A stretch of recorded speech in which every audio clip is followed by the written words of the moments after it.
Oh, hi, everybody. It's Ezra Levant here. I'm in Ottawa.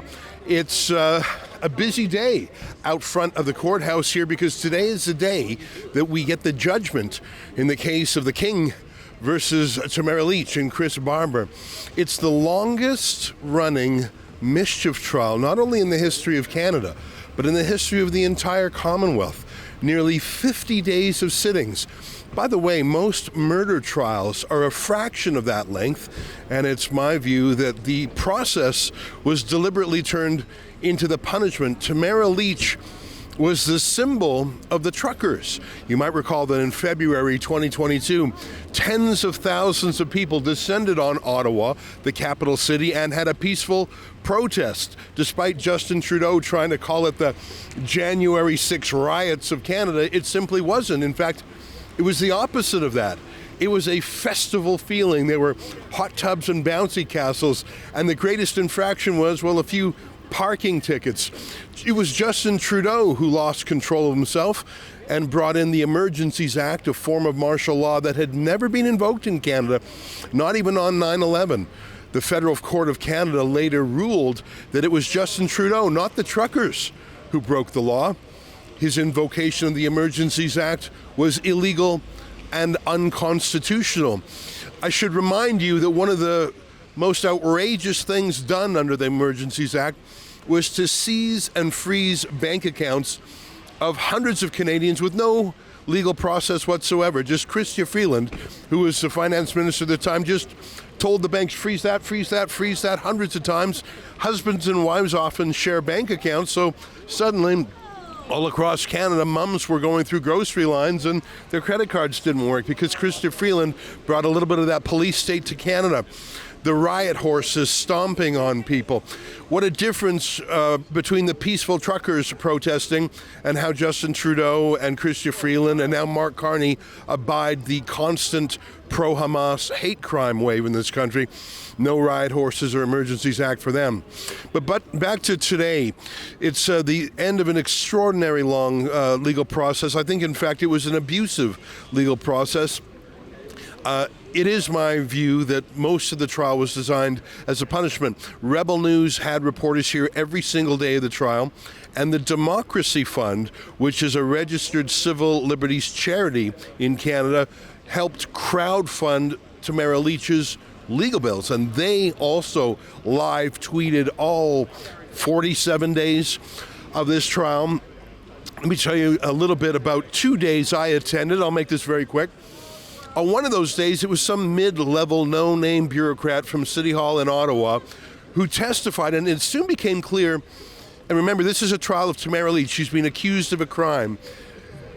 This bureaucrat, who took up nearly an entire day in court, had never seen Tamara Lich, never met her, never spoken with her, never received an email from her, no interaction with her whatsoever. He was an expert in no way.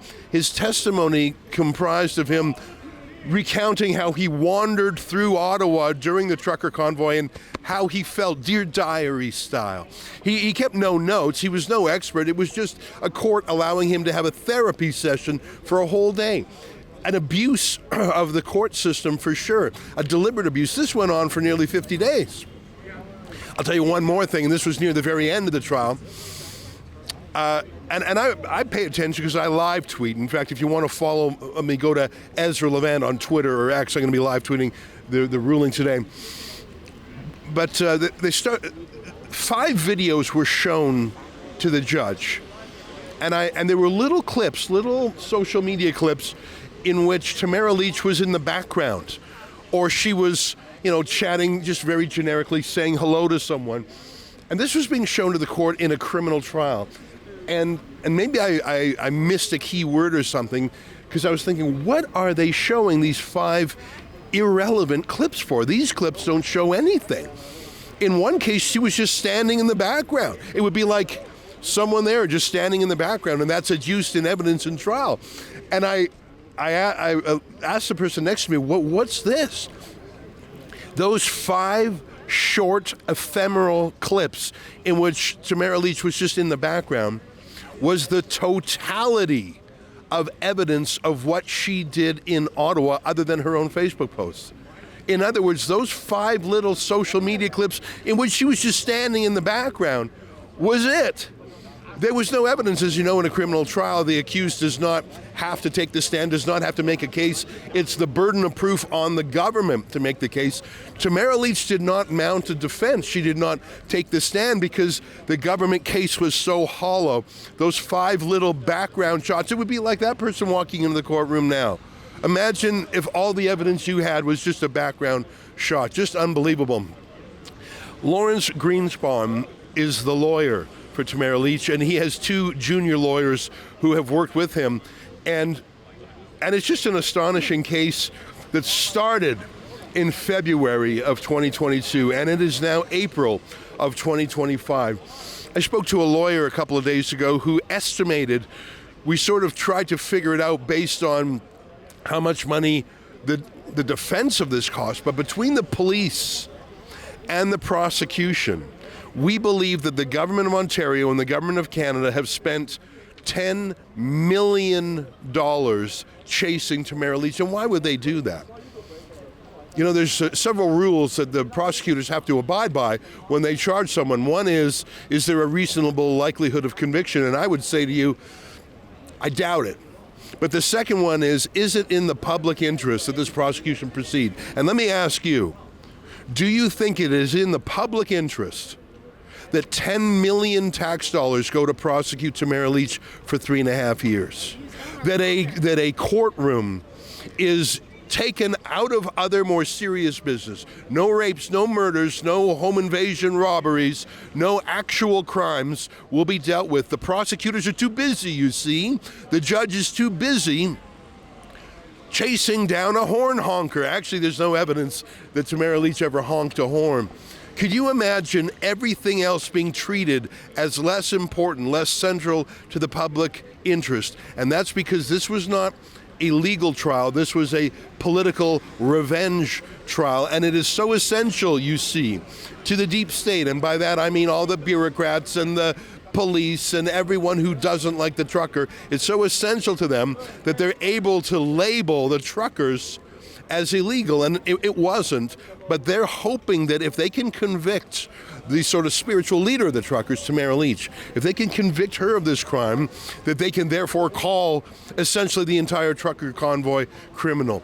That's why it's so important that Tamara Lich prevails today. Number one, because she's obviously not a criminal. Number two, because the sham trial itself was so abusive. But number three, we need a judge to clearly say that the political abuse of peaceful dissidents is not to be tolerated. And here's why I'm a little bit hopeful on that. The judge, Justice Perkins McVeigh, is a serious judge who is extremely attentive. I don't know how she did it. I don't know how she maintained her attention for such a long trial about nothing. But she was also the judge, and I was in court that day too, when Vice Admiral Mark Norman had all the charges against him dropped. I don't know if you remember that case. Justin Trudeau was offended that this senior impeccable leader of the military criticized the corrupt way that Trudeau was handling, I think it was the procurement of ships, if I recall. So they had a trumped up trial of a good man. The Prime Minister's office was so outraged that he dared defy them. And they prosecuted him, and it was a very high-profile case. Imagine prosecuting really the number 2 guy, if I'm not mistaken, in our whole military. And then suddenly one day the prosecution says, whoopsies, Your Honor, we forgot to do our legal duty to disclose to Vice Admiral Mark Norman exculpatory information. That's a duty of the prosecution, is to give the accused internal records that show his innocence. And the court case collapsed. And I don't know if you recall, it dropped that day, and the government reimbursed Vice Admiral Mark Norman for his legal expenses. My point is, Justice Perkins McVeigh presided over that fiasco. It wasn't her fiasco, it was a fiasco of the government, of the prosecutors, of the police. And I think that she would have felt in that moment abused and misused and taken advantage of, that she was being mistakenly and improperly weaponized against an enemy of the government. And I have no extrinsic evidence for this, it's just my hunch. that if she saw how the government can abuse the legal system in that case, that is likely on her mind today. My watch says it's still a few minutes. It's 9:40. I understand we'll be going in at 10 a.m.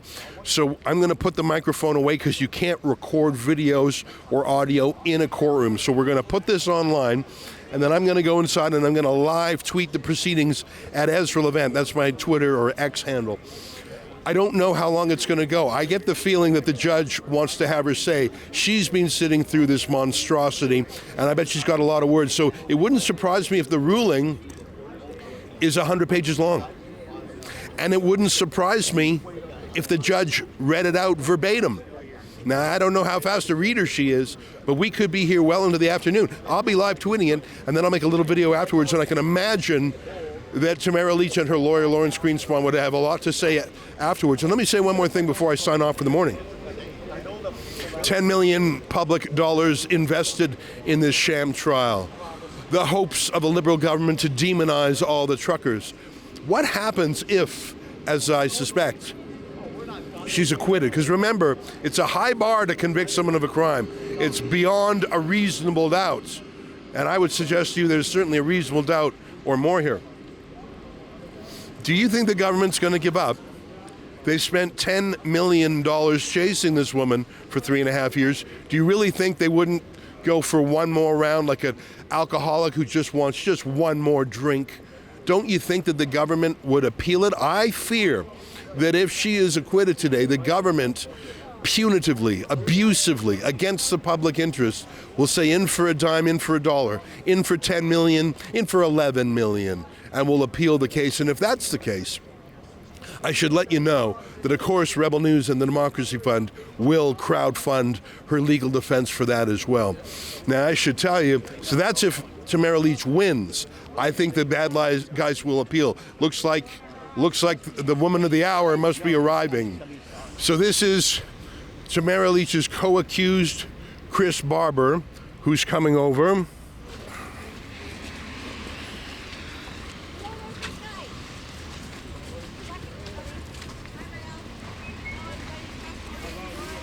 That's Chris Barber, the co-accused. In fact, I should tell you from a technical point of view, the first thing the judge will decide this morning is a technical legal matter called a Carter application. I'm not an expert in Carter applications, but I think it's a legal question of, can evidence in one of the cases be used in the other? Can the statements of one of the accused be used against the other?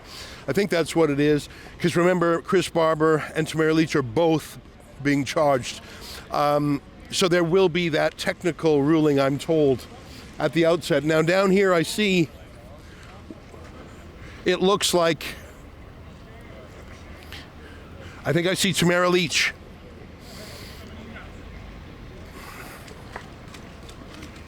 What we want. Thanks, man.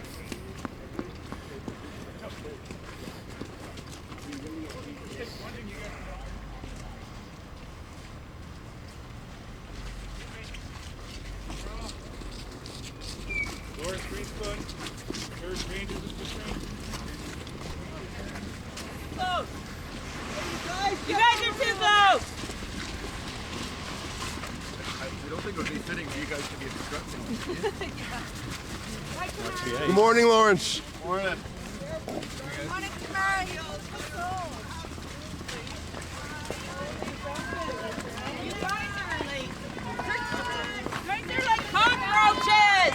The media is like cockroaches! There's some hecklers here saying the media are like cockroaches. There's a protest group in Ottawa who's been here every single day of a variety of causes. There's one gentleman with a sign that says justice. There's a fellow who brought his own loudspeaker. A ton of media today, obviously, Judgment Day. I'd better sign off, get through security, and go get a seat in the courthouse, lest they're all taken. So I'm going to sign off now, and I'll come back for more. Follow me on X or Twitter at Ezra Levant. And if you can, like I said, the Democracy Fund is crowdfunding Tamara Lich's expenses for her legal bills, including Lawrence Greenspan, the lawyer who we saw walk in. If you can help her out, go to helptamara.ca. helptamara.com. You'll actually get a charitable tax receipt because that's a civil liberties charity. All right, I'm going to go to helptamara.com.